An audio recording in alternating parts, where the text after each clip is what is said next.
State decision to turn down federal money could affect 87,000 people right here in the Rio Grande Valley, and opponents to the cuts say that the majority of the patients that they see are not only uninsured, but they're also below the federal poverty level.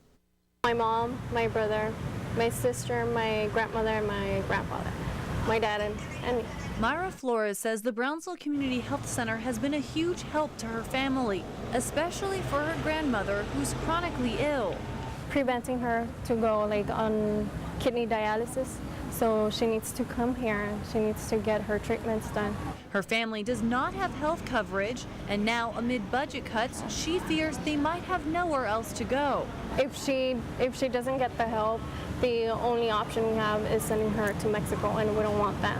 The clinic's executive director, Paula Gomez, says there have been 70% cuts in federal funding, but the state of Texas turned down the remaining federal funds, choosing not to close the gap for people who don't qualify for Medicaid. For us, that would mean we would have to go from about 13 providers to 2, and to 2 providers to take care of a little over 20,000 patients is impossible. So, I mean, we would have to just restructure. Nuestra Clínica del Valle is equally concerned. They saw 32,000 patients last year.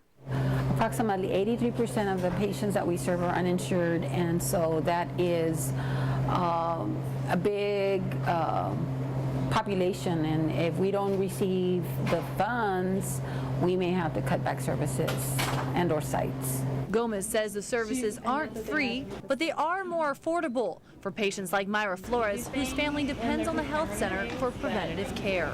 It isn't fair because we have a lot of patients that are chronically ill and they fall in that gap with no coverage.